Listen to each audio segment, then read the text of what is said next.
In the distant future, humanity's first space settlers abandoned Earth to create the League of Free Worlds.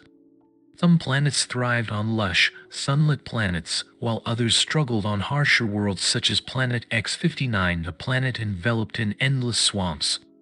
The people built a model city governed by strict order and control. But Christ could not accept such a life, and her defiance led to her imprisonment. The planet had abolished the death penalty, and 10 prisoners, including Christ, were sentenced to exile in the swamps. The lucky ones might reach the mythical Paradise Islands, though no one ever had, as the swamps were infested with predators that hunted without mercy. As the prisoners prepared to leave, the captain struck one prisoner wearing a sack over his head and ordered him forward. The men hesitated, concerned about an invisible barrier.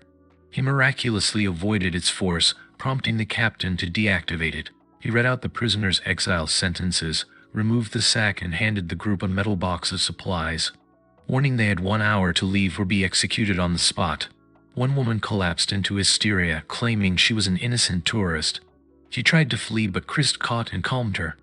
One of the prisoners introduced himself as Erwin and suggested they all share their names. A burly man named us, known as the Polar Wolf, cut him off. Experienced with exile, the wolf asserted dominance, warning that he knew the swamps better than anyone. He demanded to know each prisoner's story. But their introductions were interrupted by the sudden appearance of a terrifying creature called the Pagan. Pagan, living underground, sensed movement through vibrations, dragging victims beneath the muck.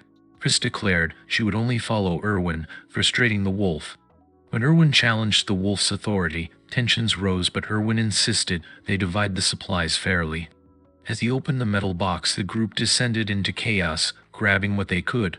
Erwin snatched only a knife and stepped back, watching the disorder unfold.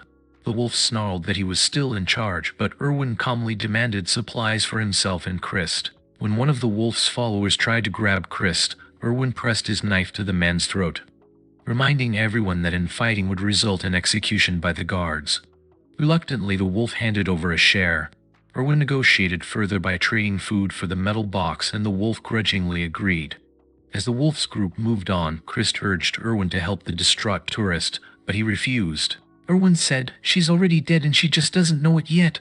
Erwin advised Chris to walk ahead, saying her lighter frame would help avoid sinking, and he could pull her free if needed.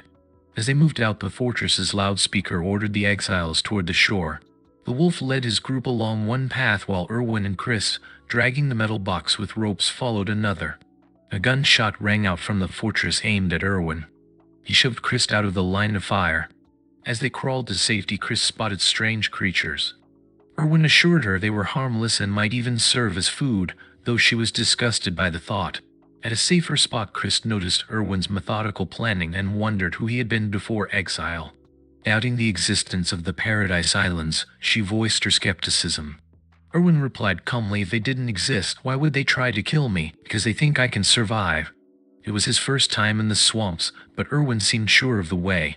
Back in the city, the captain faced the president's wrath for failing to eliminate the advisor. Disguised as a prisoner, Sergeant Macias had failed the mission. The captain assured the president the swamps would finish the job. Erwin and Christ found a clean stream, and as Christ washed her face, Erwin told her to freeze, fearing he might harm her. She tensed, and he pointed to a lurking pagan nearby. Christ reacted swiftly, cutting off a piece of the creature with her knife. While treating Erwin's wounds, Christ confessed her story. She had been imprisoned for resisting an inspector's assault.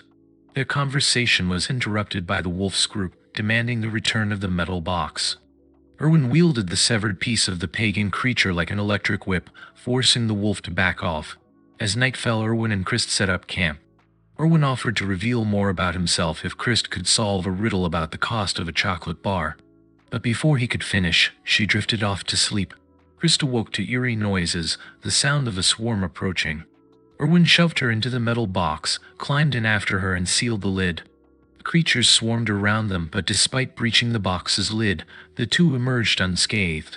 The next morning, they abandoned the box, no longer needing it. As they neared the swamp's liquid edge, Christ asked if the Paradise Islands truly existed. Erwin only smiled. Leela, who is a member of Wolf's group, chased after them. In her panic, she slipped and revealed that Erwin had once been the president's advisor, and he had knowledge powerful enough to topple the dictatorship. Irwin later confirmed the truth to Christ. He had been exiled because his conscience wouldn't allow him to remain silent. For his exile, he had planted a virus that would collapse the city's control system. Only he knew the computer code to stop it, and this would ensure the dictatorship's downfall. As they pressed on, communication satellites in the city began to fail. The Wolf's group stumbled into an ambush by wild criminals hiding among the ruins of an old prison. Irwin and Christ reached the shore where a hidden bunker awaited. An escape route Irwin had designed himself. The bunker required a code, and only the president knew the final digit. Christ remembered the riddle about the chocolate bar and suggested the answer the president once gave. The door opened, revealing a small spaceship inside, but it had only one seat. Irwin insisted Christ take the ship and escape, but she refused, and confessing her love for him. They squeezed into the tiny cockpit together.